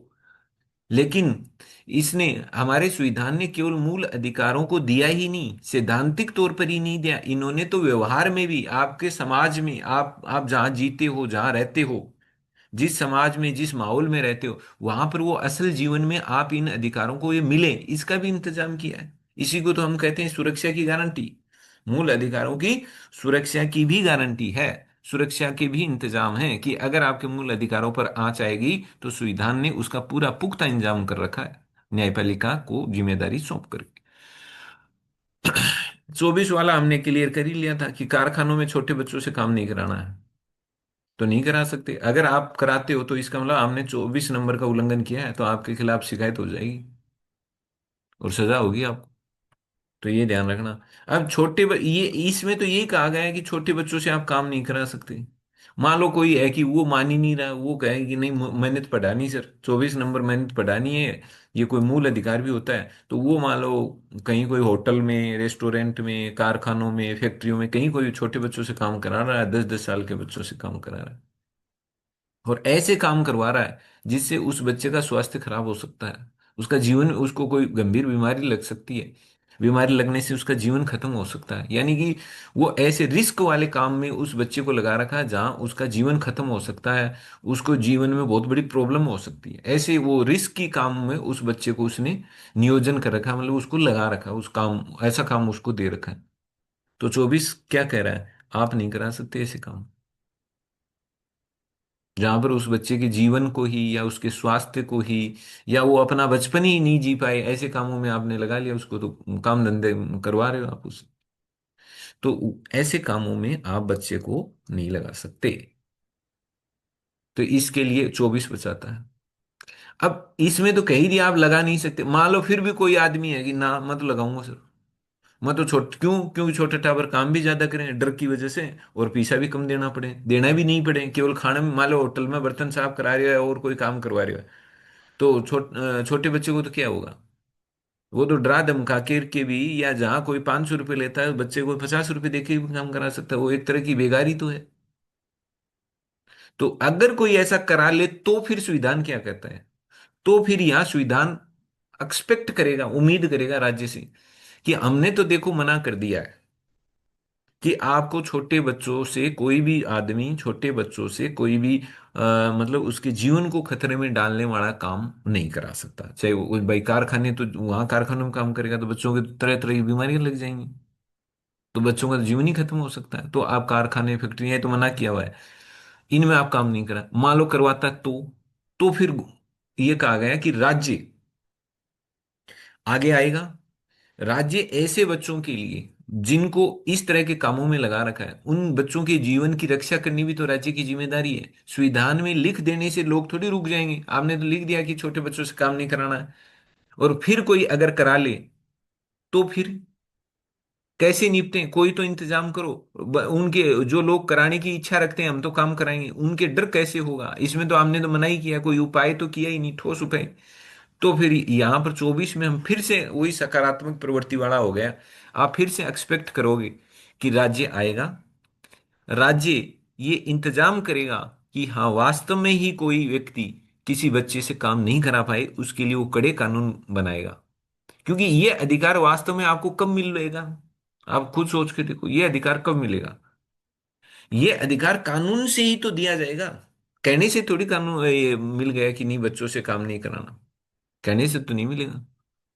मान लो करा लिया तो फिर इसका इलाज नहीं है ना, तो फिर कानून बनाती है गवर्नमेंट, गवर्नमेंट कानून बनाती है, उसमें वो कर देती है कि अगर कोई ऐसा ऐसा काम करवाते वक्त पाया गया, पकड़ा गया, तो हम उसको इतनी इतनी सजा, ऐसे फिर कानून बनते हैं, कानूनों में सजा होती है। तो फिर इसका मतलब ये ऐसे अधिकार हैं, इन अधिकारों को वास्तव में लोगों को दिलाने के लिए ये अधिकार है कि कोई मुझसे बेगार नहीं करा पाए, कोई मुझसे बलात् श्रम नहीं करा पाए, कोई मतलब मेरे से है ना, मतलब छोटे बच्चे के रूप में मेरे से कारखानों में जबरदस्ती काम नहीं करवा पाए। तो इन सब मामलों को हैंडल करने के लिए रोज गवर्नमेंट क्या करेगी, कानून बनाएगी। क्यों? क्योंकि तभी तो आप टैकल करोगे। अगर किसी ने करा लिया, भाई जरूरी थोड़ी है आपने, इतने सारे नैतिक थोड़ी हैं, इतने सारे भले थोड़ी हैं कि संविधान ने मना किया और सब रुक गए। करा लिया तो फिर वो कानून के हिसाब से उनसे निपटा जाएगा, कड़ी सजा उनको मिलेगी। तो फिर जैसे ही एक आधे को सजा मिल गई तो दूसरे नहीं कराएंगे। तो मूल अधिकार वास्तव में मिलेंगे कब, कानून बना, या तो इसमें बात की गई है अब तो कानून बनेगा तब ये वास्तव में अधिकार मिलेंगे। तो ये सकारात्मक नेचर वाले हो गए, मेरे समझाने का मतलब यहाँ इस एंगल से है कि ये सकारात्मक प्रवृत्ति वाले हैं। यहाँ पर राज्य को कुछ करने से कुछ से मतलब यहाँ पर राज्य को कुछ कहा जा रहा है कि आप आगे आइए, तभी ये अधिकार लोगों को नसीब होगा, वरना नहीं मिलेगा। जैसे वो अस्पृश्यता वाली कहानी। चौथी कैटेगरी देख लो आप, धर्म की स्वतंत्रता। 25 से 28 है। इसको भी अपन अच्छे से पढ़ेंगे। वैसे हमने प्रस्तावना पढ़ते वक्त काफी चीजें हमने क्लियर कर ली थी। 25 से लेकर के 28 तक ये जितने भी चारों आर्टिकल है, ये धर्म की स्वतंत्रता के बारे में बात करते हैं। अब धर्म की स्वतंत्रता में कॉन्शियसनेस की फ्रीडम, अंतःकरण की स्वतंत्रता, ठीक है, धर्म को आबाद रूप से मानने की, आचरण करने की, उसका प्रचार करने की सारी स्वतंत्रता है। तो ये 25 से लेकर 28 तक में है ना, धार्मिक एक्टिविटी, धार्मिक जो क्रियाकलाप है उनके बारे में स्वतंत्रता है। तो 25 क्या कह रहा है, वही अंतःकरण की। बाकी अपन गहराई से आगे भी पढ़ेंगे अंतःकरण का मतलब क्या है। अंतःकरण को मतलब अपन नहीं बोलते हैं क्या, अपन गाँव में कई बार नहीं बोलते हैं कि मेरो भीतरलो याक है, या मेरे भीतरू मन आवाज आवे है, या मन भीतर से महसूस हो रहा है कि कुछ गड़बड़ होने वाली है। इसी को तो हम कहते हैं ना कई बार कॉन्शियसनेस, कई बार कहते हैं ना मेरी अंतरात्मा, मुझे ऐसा महसूस हो रहा है, मुझे ऐसा फील हो रहा है कि कुछ ऐसा होने वाला है, ये होने वाला है। वही ये जो आप, आपकी जो अंतरात्मा है ना, आपका जो दिलो दिमाग है, उसके अंदर आप क्या सोचते हो, क्या महसूस करते हो, उसकी स्वतंत्रता है आपको। अंतःकरण की अंतःकरण का मतलब आप सीधा सिंपल सोच लो कि आपको अपने दिमाग के अंदर सोचने की स्वतंत्रता है। अंतःकरण का मतलब है आप मान लो आपके आपके मन में आप किसी चीज को मानते हो, आपके मन में उसके प्रति सम्मान है, आपके मन में उसके प्रति मतलब कोई भी आपके मन में किसी चीज के प्रति कोई विचार आपने बना रखा है कि नहीं ये चीज सही है, ये चीज गलत है। तो ये अंतःकरण की स्वतंत्रता है। तभी तो देखो हर एक व्यक्ति का जीवन को लेकर सबका अपना अपना दृष्टिकोण होता है। कोई व्यक्ति किस तरह के जीवन को अच्छा मानता है, कोई किस तरह के जीवन को मानता है, कोई किस तरह की चीजों को अच्छा मानता है, कोई किस तरह की चीजों को अच्छा मानता है। किसी के बारे में किसी के क्या विचार होते हैं, किसी की क्या सोच होती है। कोई कोई किसी धर्म को लेकर के कोई अंतःकरण में, किसी अंतःकरण का मतलब मन मान लो एक तरह से, कोई किसी मतलब किसी के मन में किसी धर्म को लेकर के कोई विचार हो सकते हैं। मान लो जो भी व्यक्ति जिस भी धर्म को मानते हैं, तो उस धर्म के अनुसार वो सोच सकते हैं, उनके बारे में विचार कर सकते हैं। यही अंतःकरण की स्वतंत्रता है। अंतःकरण को सिंपलीफाई अगर और भी करें, तो अंतर आत्मा के अंदर आप क्या सोचते हैं, क्या चिंतन करते हैं, क्या मनन करते हैं, किन चीजों को मानते हैं, किन चीजों में आप विश्वास करते हैं, किन चीजों पर आप विश्वास नहीं करते हैं, ये सब आपको स्वतंत्रता, इसकी स्वतंत्रता 25 देता है। इसलिए तो कहते हैं ना कि ये आंतरिक है। जैसे हमने विचार, अव्यक्ति, विश्वास, धर्म और उपासना वाले में पढ़ा था ना, कि ये धर्म वाले और विचार वाले दोनों दोनों का विषय क्या होता है, मन से होता है, दिमाग से होता है, कि आप ये दिखते नहीं। तो वैसे ही अंतःकरण है, ये दिखता नहीं है। अंतःकरण की स्वतंत्रता आपको दिखती नहीं है। और जब ये अंतःकरण की स्वतंत्रता धर्म के रूप में जब बाहर आती है, मान लो आप किसी धर्म में आपकी आस्था है, ठीक है, आप मन ही मन, आप आपके मन में उस धर्म के प्रति बड़ी श्रद्धा है, आप उस धर्म को बहुत मानते हो, आपके मन में श्रद्धा है। तो फिर उस धर्म के अनुसार फिर आपका आचरण होता है, उस धर्म के अनुसार आपकी जीवन शैली होती है, उस धर्म के अनुसार आप पूजा पाठ करते हो, उस धर्म के अनुसार आप एक्टिविटी करते हो। तो वो तो दिखती हैं। इसलिए तो ये कहना है, सबसे पहले अंतःकरण की स्वतंत्रता है, फिर धर्म आता है। क्योंकि अंदर से ही तो आपको फील होता है ना, अंदर से फील होगा कि नहीं नहीं, इस चीज में मैं विश्वास करता हूँ, मैं इस भगवान में विश्वास करता हूँ, मैं इन मान्यताओं को मानता हूँ। इसलिए आप ये देखो, हर एक व्यक्ति की मान्यताएं अलग अलग नहीं होती। कोई कहेगा नहीं नहीं मैं तो कर्म में विश्वास करता हूँ, कोई कहे नहीं नहीं सर, मेरा कर्म में विश्वास नहीं, मैं तो भाग्य को मानता हूँ, जिसके जो लिखा होता है वो मिलता। ये अंतःकरण की तो है। अब मानते हो तो मानते हो, मैं क्या कर सकता हूँ। कोई आदमी किसी को रोक सकता है क्या कि वो मैं जो कहूं वैसे ही सोचे? आप खुद से सोचो। अब आप जो क्लास ले रहे हो, सब अपने अपने हिसाब से, उनके मान लो कोई दिमाग में चीजें चल रही हैं, तो सबका अपना अपना एक ओपिनियन होगा आपके दिमाग में। क्या मैं ये कह सकता हूँ कि नहीं, मैं जो कह रहा हूं वही सोचें? ये जरूरी था। इसलिए तो ये स्वतंत्रता ही दी गई। वरना आप किसी को थोप भी तो सकते हो कि जो मैं ये जो चीज बता रहा हूँ ना, इसके बारे में आपकी सोच वही होनी चाहिए जो मैं कह रहा हूँ। तो अपने संविधान निर्माताओं ने इतनी गहराई से सोचा संविधान बनाते वक्त, कि नहीं कोई कमी छोड़नी नहीं है, अंतःकरण तक की स्वतंत्रता दे दी। यानी बाहर जो काम आपको दिखते हैं वो करने की तो स्वतंत्रता है ही। आपके दिलो दिमाग में आप किन चीजों के बारे में क्या क्या सोचना है, क्या नहीं सोचना है, क्या मानना है नहीं मानना, सबकी स्वतंत्रता है आपको। यानी ये बाहरी कामों की भी स्वतंत्रता है, और आपके मन में किन चीजों के बारे में आप क्या सोचते हो उसकी भी स्वतंत्रता है। तो अपने प्रस्तावना में भी खूब पढ़ा था। ये हो गया। धार्मिक कार्यों को मैनेज करना, जो भी धार्मिक एक्टिविटी है उनको प्रबंध करने की स्वतंत्रता भी है। जो भी आपके धार्मिक एक्टिविटी हैं, जैसे कोई जैसे मंदिर है, या कोई मस्जिद है, या गुरुद्वारा है, वहां पर आपको पता है बहुत सारी धार्मिक एक्टिविटीज होती हैं। जैसे हम अगर मंदिर की बात करें, तो वहां पर आपने देखा होगा मंदिरों में अलग अलग कमेटीज होती हैं। वो मंदिर से जुड़े हुए सारे काम है। मान लो मंदिर में कोई जागरण का कार्यक्रम है, तो जागरण का जो कार्यक्रम कराना है, कौन आएगा, कौन जागरण करेगा, वहाँ जो लोग आएंगे, उनके बैठने की व्यवस्था, खाने पीने की व्यवस्था, मंदिर में सुविधाओं को जुटाने की व्यवस्था, छाया लगानी है, मंदिर में कोई और नई चीज बनानी है, ये सारे जो धार्मिक एक्टिविटी से संबंधित जितने भी काम होंगे ना, धार्मिक, कहीं कोई मतलब कोई धार्मिक प्रवचन का कार्यक्रम है, तो ऐसे जैसे मंदिर में है, तो वैसे मस्जिद से जुड़े हुए भी उनके काम होते हैं, गुरुद्वारों से जुड़े हुए भी काम होते हैं। तो ये जितने भी ऐसे कार्य होते हैं, उनको मैनेज करना, उनको संभालना, उनका प्रबंध करना, उसकी स्वतंत्रता भी ये देता है। तभी तो ये देखो अलग अलग कमेटियां होती हैं, आपने देखा होगा, गुरुद्वारा प्रबंधन कमेटी।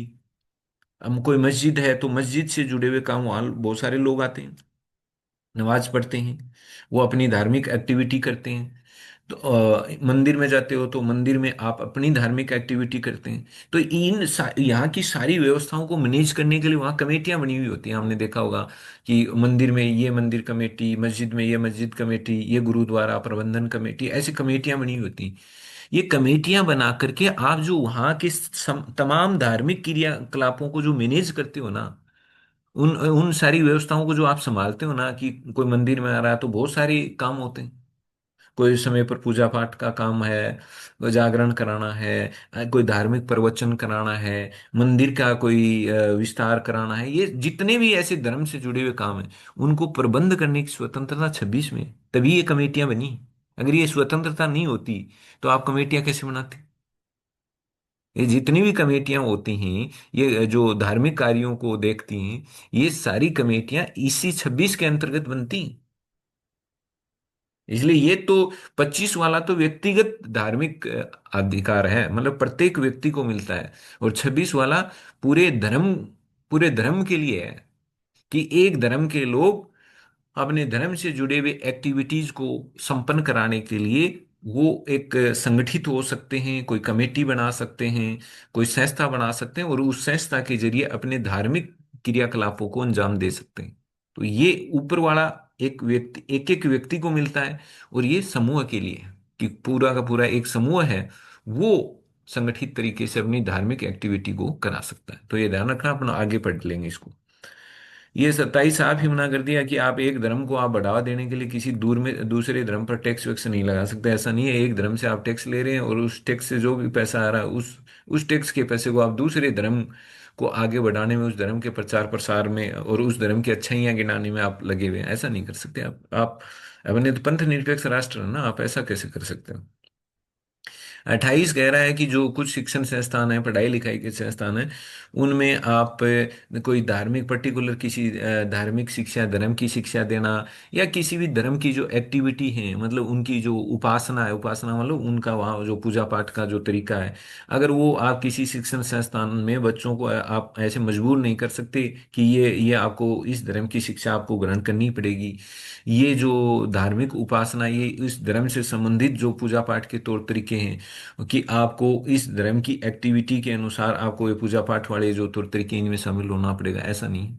यानी कि कुछ शिक्षण संस्थानों में आपको धार्मिक शिक्षा के लिए और धार्मिक उपासनाओं में शामिल होने के लिए आप बच्चों को मजबूर नहीं कर सकते। ऐसा नहीं कर सकते कि आप किसी धर्म की शिक्षा दे रहे हो या कोई धार्मिक उपासना कर रहे हो। धार्मिक उपासना आप समझते ही हो, वो पूजा पाठ के तौर तरीके। तो उन पूजा पाठ के तौर तरीकों में अब मान लो मैं मेरे हिसाब से मतलब मैं मेरे धर्म के हिसाब से मैं पूजा पाठ का कोई तरीका अपना रहा हूं, और उस हिसाब से फिर मैं सामने वाले को कहता हूं नहीं तुम भी ऐसे ही करो। तो ये 28 कह रहा है नहीं, आप ऐसे मजबूर नहीं कर सकते किसी को। तो अब देखो पांचवी कैटेगरी क्या कहती है।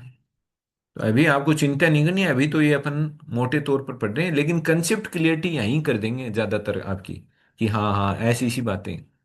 पांचवी श्रेणी, संस्कृति और शिक्षा। इसका मतलब संस्कृति से रिलेटेड और शिक्षा से रिलेटेड अधिकार इसमें। तो संस्कृति और शिक्षा से रिलेटेड अधिकार किन के अल्पसंख्यकों की? 29 और 30 किसकी बात करते हैं? संस्कृति और शिक्षा से जुड़े हुए अधिकारों की। तो इसमें तो कौन से मूल अधिकारों की बात की गई है? ऐसे मूल अधिकार जो शिक्षा से जुड़े हुए हैं, संस्कृति से जुड़े हुए हैं। तो 29 और 30 संस्कृति और शिक्षा संबंधी अधिकारों की बात करते हैं। 29 क्या कह रहा है? भाषा, लिपि और संस्कृति, ये तीन। कई बार तो 29 से सीधा ही आ जाता है, ये ध्यान रख लेना। कई बार तो कोई ज्यादा घुमाता ही नहीं है, 29 एक और 29 दो ऐसे नहीं बात करता, कई बार तो सीधे पूछ लेता है। भाषा, लिपि और संस्कृति को बनाए रखने का जो अधिकार दिया गया है, वो किसमें है? 29 में है। तो 29 तीन चीजों की सुरक्षा की बात करते हैं, भाषा, लिपि, संस्कृति। अब भाषा होगी तो कोई एक आदमी की तो होगी नहीं, लिपि कोई एक आदमी की होगी नहीं, संस्कृति कोई एक आदमी की तो है नहीं। कि भाषा है तो कोई न कोई तो वर्ग होगा, चाहे 100 लोगों का ही हो या 100 परिवारों का हो, 100 हो, 500 हो, कोई तो होंगे लोगों का, एक ग्रुप तो होगा। तो उनकी भाषा होगी। ऐसा थोड़ी है एक जना है उसकी एक भाषा है, एक लिपि है, एक संस्कृति है। तो 150 करोड़ है तो उनकी 150 लिपियां, 150 भाषाएं नहीं। एक पूरा ग्रुप तो होता ही है भाई, 150 आदमी हो सकते हैं किसी एक भाषा को बोलने वाले, 500 हो सकते हैं, 1000 हो सकते हैं, लाख हो सकते हैं, करोड़ हो सकते हैं, कितने भी हो सकते हैं।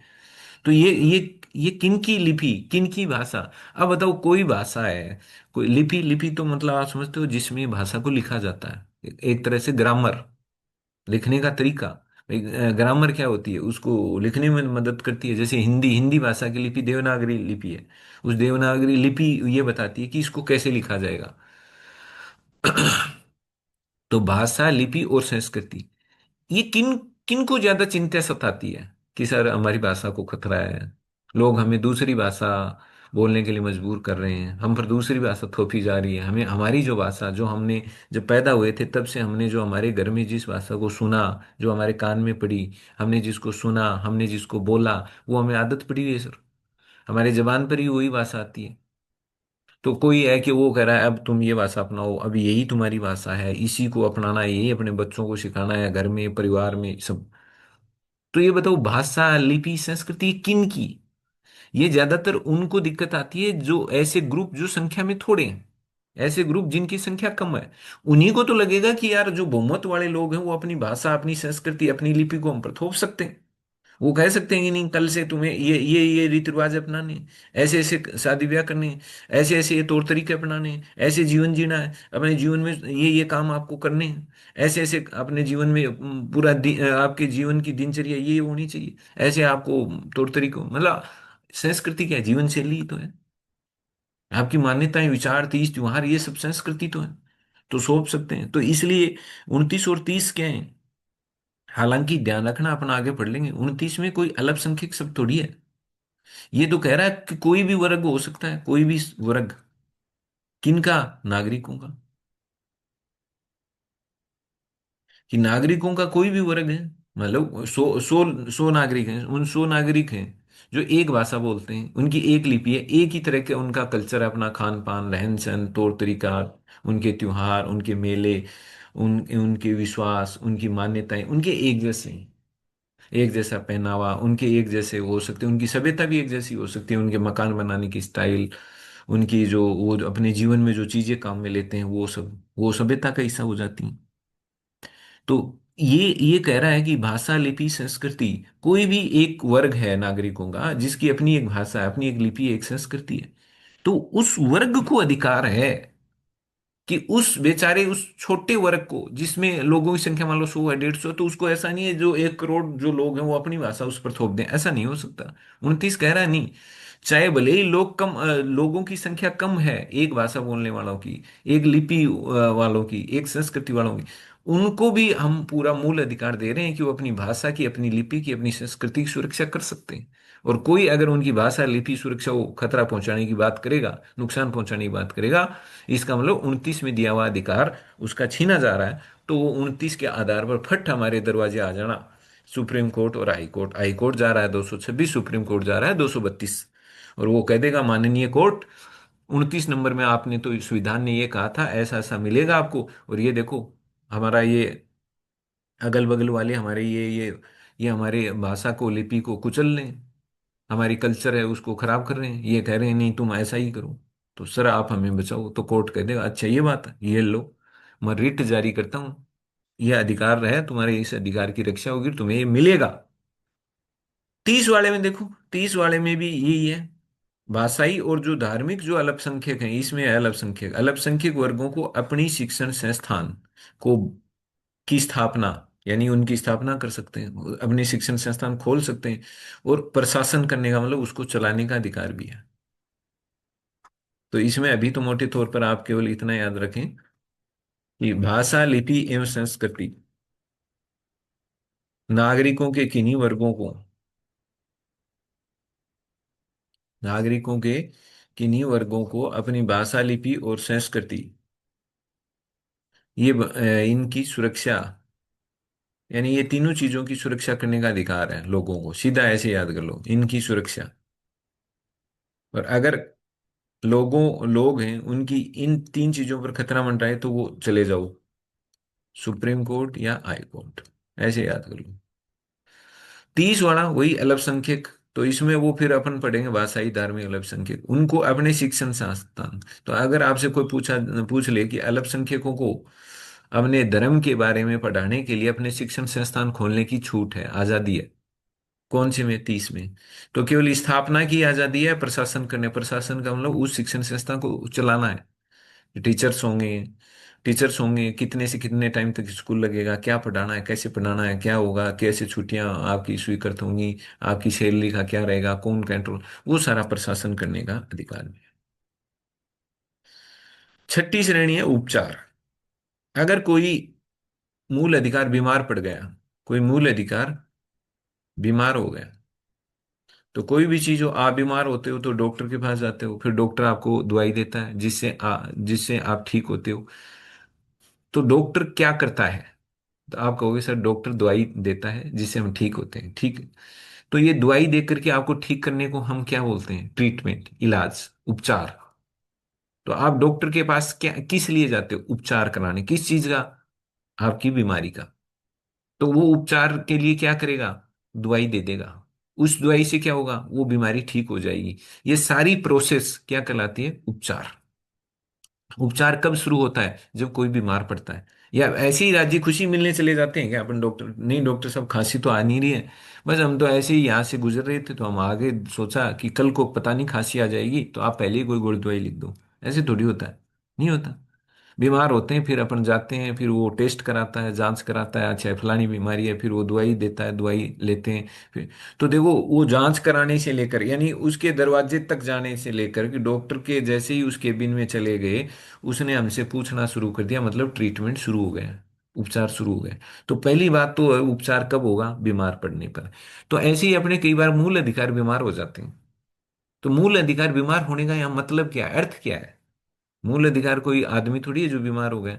या मूल अधिकार का अर्थ ये लगाया लगाया जाएगा कि अगर कोई मूल अधिकार नहीं मिल रहा है तो बीमारी हो गई।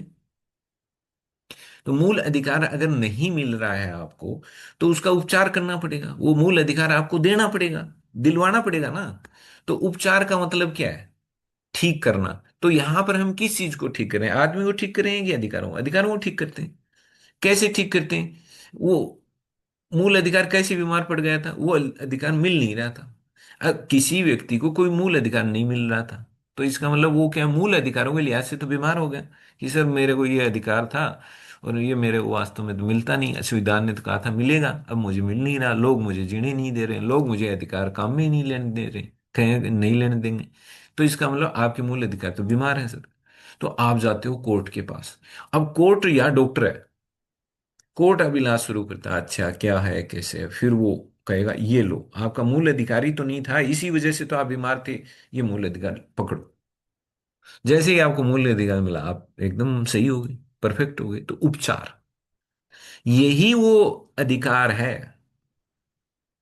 इस अधिकार की वजह से ही बाकी के अधिकार वास्तव में आपको उपलब्ध हो पाते हैं। अगर ये नहीं होता ना, तो बाकी वाले अधिकार कागज तक ही रह जाते। ये भी आप दिमाग लगाओ, एक बार सोचो कि भाई अगर ये नहीं होता और कल को किसी को कोई अधिकार, जैसे मान लो ये अधिकार है, अल्पसंख्यक शिक्षण संस्थान खोल सकते हैं, ठीक है।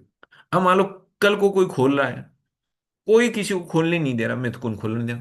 तो ये है नहीं। तो अब संविधान तो अधिकार देकर के भूल गए सब, मुझे पता नहीं, मैंने तो दे दिया, अब तुम्हारा काम है अधिकार, तुम कैसे भी छीनो, कुछ भी करो। अब तुम अधिकार, अपने अधिकार का इस्तेमाल नहीं कर पा रहे हो तो ये तुम्हारी कमी है। ऐसा ऐसा ऐसा भी तो बोला जा सकता है। मैंने तो आपको अधिकार दिया था, अब तुम्हें अपना दमखम लगाना, अधिकार काम में तुम्हें लेना है, तुम्हें ताकत लगानी है, अधिकार काम में ले लो। वो कहेगा सर ये कोई बात होती है क्या? ऐसे मैं कैसे अधिकार काम में ले लूं? मेरे को तो सामने वाला ताकतवर है, वो मेरे अधिकार का मतलब ही यही था कि वो ताकत मेरे पर लगा नहीं पाएगा। अधिकार का मतलब ही ये आपका हक है, ये आपका हक है, फिर भी आपके हक को कोई मार रहा है। भाई शिक्षण संस्थान खोलना आपका हक है, कोई है कि नहीं कह रहा है नहीं खोलने देंगे। तो इसका मतलब हमारा जो हक था, कानूनन संवैधानिक रूप से जिस चीज पर हमारा हक था, वो चीज ही हमें नहीं करने दी जा रही है। तो अगर ये नहीं होता तो क्या आप कहीं जा सकते थे क्या? किसी बच्चे से काम करवाया जा रहा है जबरदस्ती, वो काम नहीं करना चाहता, बेकार करवा रहे हो आप, ये नहीं होता तो आप चले जाते क्या? तो इसका मतलब आपको नहीं लगता जितने भी अधिकार हैं उनको फंक्शनल बनाने के लिए, वो अधिकार वास्तव में हमें किस की बदौलत मिल पा रहे हैं? ये है, इसका धन्यवाद करना चाहिए हमें। संविधान की आत्मा है ये, मूल अधिकार संविधान की एक्चुअल में आत्मा है। इन्हीं को डॉक्टर भीमराव अंबेडकर ने संविधान की आत्मा बोला था 32 को, कि ये बड़ा काम का है, ये नहीं होता तो ये बाकी सब अधिकार बेकार हो जाते, निष्प्रभावी हो जाते, वास्तविकता में वो नसीब ही नहीं होते हमें। यही तो है जिसकी वजह से वो हम उन अधिकारों का उपयोग कर पाते हैं, क्योंकि ये एक तरह से रास्ता दे रहा है कि कल को अगर कोई अधिकार आपको नहीं मिले, कल को कोई आपके अधिकारों को आपको प्रयोग में ना लेने दे, आपको घूमने की आजादी है, आप अपनी रोड पर चल रहे हो, दूसरा कह रहा है कि ना मैं तो आड़े बाड़ लगाऊंगा, मैं तो पत्थर गिरूंगा, मैं तो जान कूद दूं, तो इसका मतलब क्या है, घूमने की आजादी तो आपकी तो गई। तो फिर क्या करोगे? ये संवैधानिक उपचार कह रहा है, ये अधिकार कह रहा है कि हाँ अच्छा अच्छा, आपके संविधान का जो अधिकार था वो बीमार हो गया, तो चलो उपचार कराने जाते हैं। तो सीधा आप यहाँ से उपचार कराने कहाँ चलते? या तो दिल्ली चलते, या जयपुर या जोधपुर, क्योंकि हाई कोर्ट तो जयपुर और जोधपुर, और दिल्ली चलते तो सुप्रीम कोर्ट। तो सीधा इस 32 का सहारा लेकर के इस 32 वाली गाड़ी में बैठते और सीधा आप दिल्ली चले जाते, या जोधपुर चले जाते, या जयपुर, जो इसकी जो खंडपीठ है उसमें आपने हाई कोर्ट की, उसमें यहाँ आप याचिका लगाते कि सर देखो, मैं तो 32 की सवारी करके यहाँ तक पहुंचा हूँ, मेरे को तो ये 21 22 23 जो भी था वो अधिकार सर मेरे को तो काम ही नहीं लेने दे रहे। तो फिर ये तुरंत एक्टिव हो जाती। तो 32, चूंकि अपन 32 की बात करें तो 32 के जरिए तो सीधे आप दिल्ली जाओगे, दिल्ली जाओगे, क्योंकि ये 32 जो नंबर, ये जो हाईवे है ना 32, ये हाईवे जाता है सीधा दिल्ली। और जो 226 वाला हाईवे है ना, ये सीधा जोधपुर और जयपुर जा रहा है। तो चूंकि अपन 32, तो 32 की सवारी करके आप कहाँ जाओगे? सीधे सुप्रीम कोर्ट। सुप्रीम कोर्ट से कहोगे माननीय न्यायालय, ये हमारे साथ गड़बड़ हो रही है, इसलिए आप उपचार करो। इसलिए देखो, इसका नाम ही उपचारों का अधिकार है। ये अधिकार दूसरे बीमार अधिकारों का उपचार कराने के लिए है बस। तो इसका महत्व, इस ये अधिकार अपने आप में कोई अधिकार है क्या, आप बताओ? ये दूसरे अधिकारों की रक्षा करता है, उनका कवच नहीं लग रहा, आपको नहीं लग रहा है ये उनका रक्षा कवच है? ये नहीं होता तो कोई मतलब ही नहीं था, ऐसे ही बकवास होती फिर तो कोई मतलब ही नहीं, फिर तो कागजों में ही रहते अधिकार। इसलिए ये अधिकार ही एक्चुअल में आपको वो अधिकार प्रदान करेगा, वास्तविकता में, असली जीवन में। इसलिए ये इंपॉर्टेंट हो जाता है। इसलिए डॉक्टर भीमराव